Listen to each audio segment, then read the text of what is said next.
அனுமன் சீதையை தேடி லங்காபுரி புறாவும் சுற்றி அலைகின்றான். அப்படி அலைகின்ற போது அங்கே அசோக வனத்தை பார்க்கின்றான். அசோக வனத்தில் சீதை கவிழ்ந்த தலை நிமிராமல் மிகவும் வேதனையோடு இருக்கும் ஒரு பெண்மணியை கண்டான் அனுமன். இதுதான் சீதையாக இருக்குமோ என்று நினைத்து அனுமன் ஒவ்வொரு இடமாக சுற்றி பார்க்கின்றான். அப்பொழுது சீதை, நாம் இந்த உலகத்தில் இருக்க வேண்டுமா, சாக வேண்டுமா என்று அவள் மனதை தளர விடுகின்றாள். தளரவிட்டு வேதனையோடு இருக்கின்ற போது அங்கே ராமகாவியம் பாட கேட்கின்றாள். வெகுகாலம் மழையில்லாமல் வாடி வதங்கி இருக்கக்கூடிய செடி மழையை கண்டு எவ்வளவு மகிழ்ச்சியாக இருக்குமோ, அதே போல் இந்த ராமகாவியத்தை கேட்டதும் இந்த சீதையாகப்பட்டவள் கொஞ்சம் முகம் தெளிந்து நிமிர்ந்து பார்க்கின்றாள். அங்கே ஒன்றுமே தெரியவில்லை. கடவுளே, நான் என்ன குற்றம் செய்தேன், எனக்கு இப்படி ஒரு நிலையை கொண்டு விட்டு விட்டாயே என்று வேதனைக்கு மேல் வேதனை கொள்ளுகின்றாள் இந்த சீதா பிராட்டியாகப்பட்டவள்.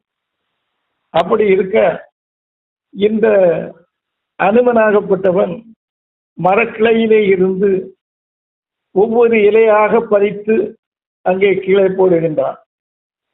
இந்த இலை விளைகின்ற திசையை நோக்கி சீதாதேவியாகப்பட்டவள் பார்க்கின்றாள்.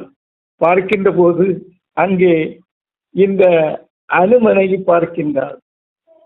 அனுமனை கண்டதும் சீதை, இது என்ன ராவணனுடைய மாளிகையா என்றுதான் நினைத்தாலே தவிர இது ஸ்ரீராமனுடைய தூதுவன் என்று நினைக்கவே இல்லை. யாராலும் தான் நினைக்க முடியும்? இன்றோ நாளையோ என்று இருக்கின்ற சீதை அந்த அனுமனை பார்த்த வண்ணம் இருக்கின்றாள். அப்பொழுது இந்த அனுமன் மரத்தில் இருந்து ராமகாவியத்தை பாடுகின்றான். ராமகாவியத்தை கூர்மையாக கேட்கின்றாள். இது ராவணனுடைய சூழ்ச்சி போல் தெரியவில்லையே, இது நம்முடைய நாதனாகிய அந்த ராமபிரான் விட்ட தூதுவனாக தான் இருக்கும் என்று கொஞ்சம் மனம் தேறுகின்றாள். அப்பொழுது அனுமன், ஆகா, இன்னும் சோதிக்க கூடாது என்று அவள் முன் இறங்குகின்றான். அம்மா தாயே, அம்மா தாயே என்றதும் நம்மை தாயே அம்மா என்று சொல்வதற்கு ஒரு மகன் வேண்டும் என்று நினைத்தோமே, இது நம் மகனுடைய குரல் போல் அல்லவா இருக்கின்றது என்று அந்த அனுமனை பார்க்கின்றாள். அனுமன் தன் கையிலே கணையாளி, முகத்திலே கலை பார்க்கின்ற போது இந்த சீதாதேவிக்கு எங்கில்லாத ஒரு தைரியமும் பலமும் வந்தது போல் இருக்கின்றது.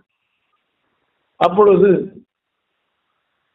இந்த அனுமன் இவள் முன் இறங்கி அம்மா என்றதும் அவள் சந்தோஷமாக, நீ யார் என்று கேட்கின்றாள்.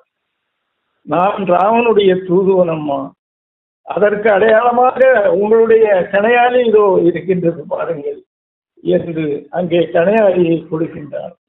அந்த கணையாளியை பார்த்ததும் சீதைக்கு மிகவும் சந்தோஷம் உண்டாகிவிட்டது.